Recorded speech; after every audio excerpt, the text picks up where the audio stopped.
सबको एक बार फिर जय मसीह की। हम सभी यहाँ एक बहुत ही महत्व अवसर पर इकट्ठे हुए हैं। बहुत ही पवित्र दिन है आज, तो इसके लिए हम एक बार सर झुकाकर प्रभु परमेश्वर से प्रार्थना करना चाहेंगे कि आप सभी सबको झुकाकर मेरे साथ प्रार्थना करें।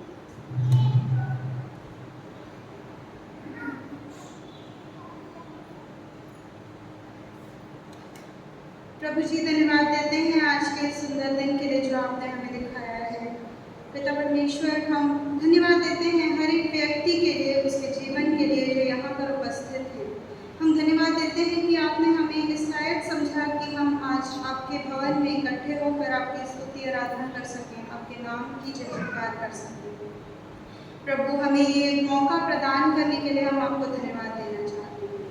परमेश्वर, आज इस पवित्र अवसर पर हम आपसे प्रार्थना करते हैं कि यहाँ बैठे हर एक मनुष्य को जो आपका वचन सुन रहा है, वो आपकी आत्मा से तृप्त होकर जाने पाए, आपके वचन को सुनने और समझने वाला होने पाए। पिता परमेश्वर, हर एक जन जो यहाँ बैठा है अपने हृदय को खोलने पाए और आपके वचन को उसमें ग्रहण करने वाला हो सके। हम जो बोल रहे हैं और यहाँ हर एक बैठे मनुष्य को जो सुन रहा है, हर एक को आशीषित कर रहा है। परमेश्वर, मांगते हैं तेरे प्यारे बेटे यीशु मसीह के नाम में, सुनोगे आमीन।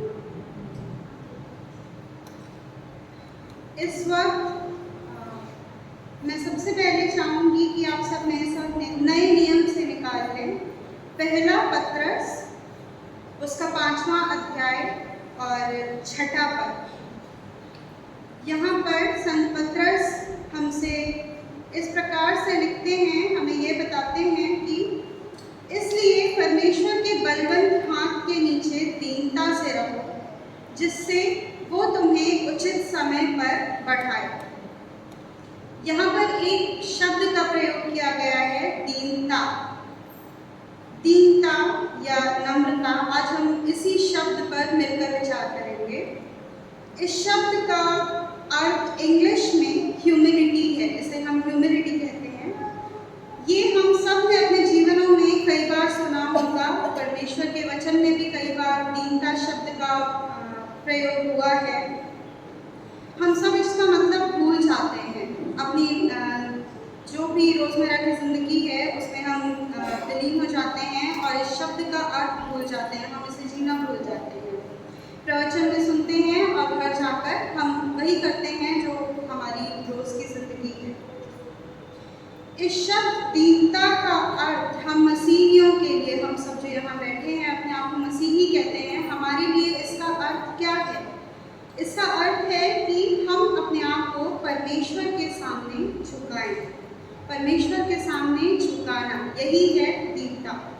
अपनी सीमाओं को, जो हमारी सीमाएं हैं परमेश्वर ने हमारे लिए निर्धारित करी हैं, हमारी ही भलाई के लिए निर्धारित करी हैं, इनको स्वीकार करना और दूसरों के प्रति विनम्र बने रहना।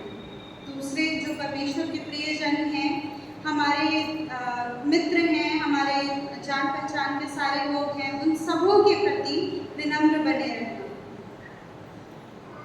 जैसा कि हम मत्ती 23 उसके 12वें पद में देखते हैं, प्लीज मेरे साथ निकाल लें, मत्ती 23 उसका 12वां पद। इसमें लिखा है कि जो कोई अपने आप को ऊंचा करेगा वो नीचा किया जाएगा, और जो कोई अपने आप को नीचा करेगा वो ऊंचा किया जाएगा। यहाँ पर परमेश्वर प्रभु हम सबसे कहना चाहते हैं कि यदि हम यहाँ पृथ्वी पर अपने आप को, खुद को भूलकर, दीन होकर, मन के दीन होकर उसके और उसके प्रियजनों की, लोगों के लिए जीवन बिताते हैं, तो वहाँ स्वर्ग में ऊपर पिता परमेश्वर, हमारा प्रभु यीशु, वो पिता के घर पर उसके सामने हमें ऊंचा करेगा।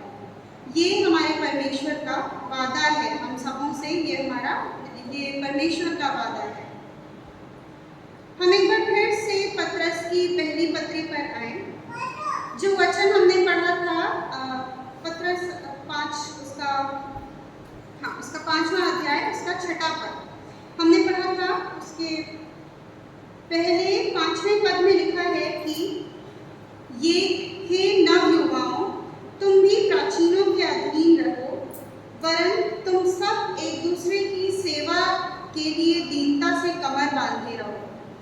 क्योंकि परमेश्वर अभिमानियों का सामना करता है परंतु दीनों पर अनुग्रह करता है। आमीन।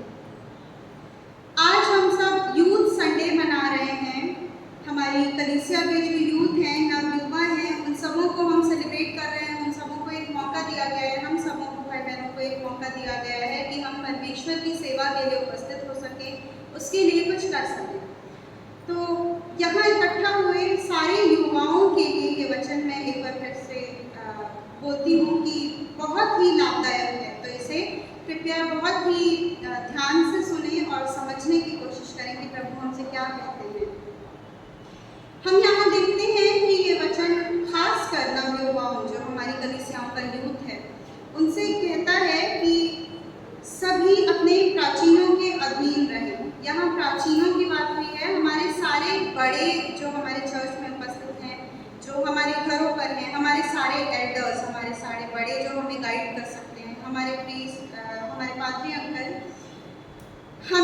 हम युवाओं को सेवा करने के लिए कहा जा रहा है। ऐसा इसलिए कहा गया है, प्रभु हमसे ऐसा इसलिए कहते हैं क्योंकि परमेश्वर, जो हमारा न्यायी परमेश्वर है, वो अभिमानियों का सामना करता है, उनका विरोध करता है। लेकिन वो दीन जन, जो मन के दीन हैं, अपने आप को झुकाकर उसके सामने आते हैं, अपने मनों को खोलकर उसके सामने आते हैं, उन पर अपनी कृपा बरसाता है। हम जानते हैं कि हमारा प्रभु न्यायी है, वो सच्चा और जीवित परमेश्वर है। ऐसे में यदि हम मसीही हैं तो हम ये भी जानते हैं कि हमारा शरीर हमारा विरोध करता है। हमारे जान पहचान के जो लोग हैं, कई बार ऐसा होता है कि वो हमारा विरोध करते हैं, हमारे अपने मित्र हमारा विरोध करते हैं, कई बार कई मसीही लोग भी हमारा विरोध करते हैं क्योंकि वो हमें समझ नहीं पाते हैं। और शैतान तो हमेशा करता ही है। यदि हम मसीही हैं तो हमें शैतान की ओर से विरोध हमेशा ही मिलेगा। लेकिन इस सबसे बढ़कर जो बात है वो ये है कि अगर परमेश्वर हमारा विरोध करता है तो ये ऐसी चीज़ है जिसके बाद हमारे लिए धरती पर क्या, स्वर्ग में भी कोई आशा नहीं रह जाएगी। ये जीवन तो हम जी लेंगे, लेकिन सिर्फ परमेश्वर के प्रेम से सदा के लिए दूरी मिल जाएगी। हम सदा के लिए उससे दूर हो जाएंगे। विशेष रूप से इस वचन में लिखा हुआ है कि इस तरह के लोगों का प्रभु विरोध करता है। किस तरह के लोग? वो लोग अभिमानी हैं। लिखा हुआ है कि वो अभिमानियों का विरोध करता है और दीन जनों पर अपनी कृपा बनाए रखता है, उन पर अपनी कृपा रखता है। हमें से कई लोग हैं जो ऐसा मानते हैं कि परमेश्वर अविश्वासियों को छोड़ देगा या उन्हें स्वर्ग में जगह नहीं देगा, स्वर्ग में पिता के सामने उनका साथ नहीं देगा। लेकिन ऐसी बात नहीं है। ये सोचना कहीं ना कहीं गलत है, क्योंकि परमेश्वर न्यायी है। हमने बाइबल में, यदि हम बाइबल की बात करें तो हमने देखा है कि कई सारे भक्तिहीन लोग हैं जिनको परमेश्वर ने क्षमा किया है। इसका उदाहरण हम देख सकते हैं कि उसने व्यभिचारिणी स्त्री को क्षमा किया था। लोगों से कहा कि यदि कोई ऐसा हो जिसने पाप ना किया हो तो वो ही उस पर पहला पत्थर चला, तो वो लोग चले गए थे। तो ऐसा नहीं है कि किसी ने पाप ना किया हो। तो पिता परमेश्वर ने उस व्यभिचारिणी स्त्री को जब क्षमा किया, एक ये हम उदाहरण देखते हैं। और एक और बड़ा उदाहरण हमें मिलता है जब परमेश्वर को, पिता परमेश्वर प्रभु मसीह को, यीशु मसीह को क्रूस पर चढ़ाया गया। उस वक्त उसके दोनों तरफ दो हत्यारे भी क्रूस पर चढ़ाए गए थे उसके साथ। एक ने प्रभु को स्वीकारा था, मरते दम तक उसने ये चाहा कि परमेश्वर उसे उसके अपने साथ स्वर्ग में लेकर जाए। लेकिन दूसरा था जो अभिमानी था और उसने स्वीकार करने से इनकार कर दिया। तो यहाँ दोनों ही हत्यारे थे, दोनों ही पापी थे, लेकिन एक परमेश्वर के साथ स्वर्ग गया और दूसरा नर्क में गया। प्रभु के सामने झुकना सिर्फ यही है जो हमें उस तक ले जा सकता है, उसकी कृपा हम पर बनाए रख सकता है। चाहे बड़े से बड़े पद वाले कोई इंसान हो या कोई ऐसा जिन्हें दुनिया तुच्छ मानती है, जिनसे बात नहीं करना चाहते लोग, उनसे दूरी बनाए रखते हैं, यदि वो मनुष्य भी परमेश्वर के सामने दीनता से आता है, अपने मन को खोल कर आता है, अपने आप को सौंपने के लिए आता है, तो परमेश्वर कहता है कि वो स्वर्ग का भागी है। पवित्र आत्मा, जिसे अनुग्रह का आत्मा भी कहते हैं हम, पवित्र आत्मा को, उसका चित्रण बाइबल में इस प्रकार किया गया है कि वो एक नदी है, पानी की एक नदी है। और परमेश्वर ये बताता है कि हाँ, परमेश्वर हमसे कहता है कि यदि वह अपने पवित्र आत्मा को इस अनुग्रह की नदी को उंडेलता है तो उसका जो पानी है वो बहकर सबसे निचली जगह पर जाएगा। यहाँ पर निचली जगह कौन सी है? यहाँ पर हम सबों में बैठा हुआ सबसे नम्र व्यक्ति, जो अपने आप को पूरी तरह से परमेश्वर को सौंपने आया हो, अपने मन को उसे सौंपने आया हो, वो ही मनुष्य सबसे दीन और सबसे नम्र माना जाएगा। और सबसे पहले वो पवित्र आत्मा उस पर ही उतरेगा। परमेश्वर जो अपनी इस पानी को, जो नदी रूपी जो पानी है, उसे उंडेलेगा, तो वो पवित्र आत्मा सबसे पहले उस निचले स्थान पर रहेगा। अपने आप को परमेश्वर के सामने झुकाने वाला, छोटा समझने वाला व्यक्ति ही सबसे पहले उसके पवित्र आत्मा को पाएगा। हम देखते हैं कि दुनिया में कोई भी पैसा, कोई भी शोहरत हमें वो पवित्र आत्मा का वरदान नहीं दिला सकता। और कुछ दिला सकता है तो वो है हमारी दीनता, हमारा झुकना, परमेश्वर के सामने झुकना।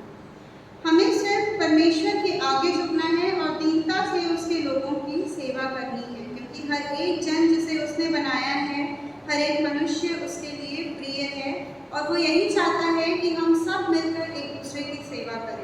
हर कोई नम्र बना रहे, अपने मन को उस पर लगाए, अपने आप को विनम्र बनाए और उसके लोगों की सेवा में खुद को अर्पण करें।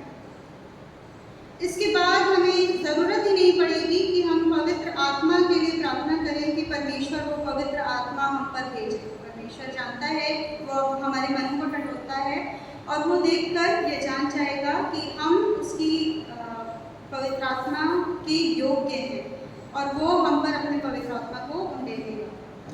यहाँ पर हम देखते हैं कि वो हमें ऊंचा करेगा। वो ये कहता है कि यदि हम दीन हैं तो वो हमें ऊंचा करेगा। ऊंचा करने का क्या मतलब है? ऊंचा करने का मतलब यहाँ पर ये है कि अपने पास धन आ जाए या अंतर्यामी बन जाए, ये अर्थ नहीं होता है इसका। वो आपको आपके हर उस पाप से ऊंचा करेगा जो आपको उससे दूर करता है। पाप का मतलब हर एक चीज़ जो प्रभु यीशु मसीह जैसी नहीं है, जो हमें उससे दूर करने की क्षमता रखती है। हर उस चीज़ से, हर उस टेम्पटेशन से पिता परमेश्वर हमें ऊंचा करेगा। लेकिन ये तब ही हो सकता है जब हम प्रभु में अपने आप को झुकाएं। तब वो ये जान लेगा कि हम जीत कर, ऊंचे उठाए जाकर भी नम्र और दीन बने रहेंगे। परमेश्वर के बलवंत हाथ के बारे में हम बात करते हैं आज के वचन में। और बाइबल हमें बताती है कि परमेश्वर के बलवंत हाथ में शिफा भी है। उसने लोगों को चंगाई प्रदान की है। वो अपने लोगों को चाहता है कि वो चंगे हों। ये हमें ऊंचा उठाता है, उसका बलवंत हाथ हमें ऊंचा उठाता है और उसके साथ हर उस रोग को, हर उस कमजोरी को हम लोगों से दूर कर देता है जो हमें उससे, हमारे पिता परमेश्वर से, प्रभु यीशु से दूर करती है। एक और वचन हम देखें नए नियम से, मत्ती और उसका तीसरा पद, मत्ती और उसका तीसरा पद। यहाँ इस प्रकार से लिखा हुआ है कि यीशु ने हाथ बढ़ाकर उसे छुआ और कहा, मैं चाहता हूँ कि तू शुद्ध हो जा। और वो तुरंत कोढ़ से शुद्ध हो गया। हम सबों ने कहीं ना कहीं, कभी ना कभी, हर एक मनुष्य ने, यहाँ बैठे हर एक मनुष्य ने, मैं जानती हूँ कि परमेश्वर से चंगाई पाई है, किसी न किसी रोग से, किसी बंधन से मुक्ति पाई है। पिता परमेश्वर यही चाहता है कि वो हमें चंगा करे। और ये तभी हो सकता है जब हम उसके सामने झुककर, अपने आप को झुकाकर, अपने मनों को खाली करके, दुनियावी चीज़ों को निकाल कर उसके सामने आए।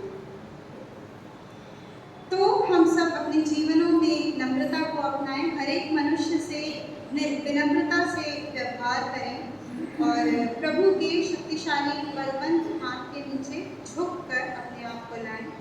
और जब हम ऐसा करेंगे तो हम ये विश्वास कर सकते हैं कि परमेश्वर की कृपा और प्रेम का अनुभव हम कर पाएंगे और हमारे जीवनों में परिवर्तन आएगा। आज के अपने संदेश में मैं आप सबों को यही बताना चाहती थी और परमेश्वर हमारी सारी भलाइयों को बुराइयों को जानता है। मैं प्रार्थना करती हूँ कि परमेश्वर यहाँ बैठे हर एक जन को अपनी शक्ति और सामर्थ प्रदान करे कि हम अपने जो भी बंधन हैं उनसे मुक्त होकर उसमें आगे बढ़ने वाले होने पाए। ये परमेश्वर का वचन है, इसे सुनने और ग्रहण करने वाले को आशीष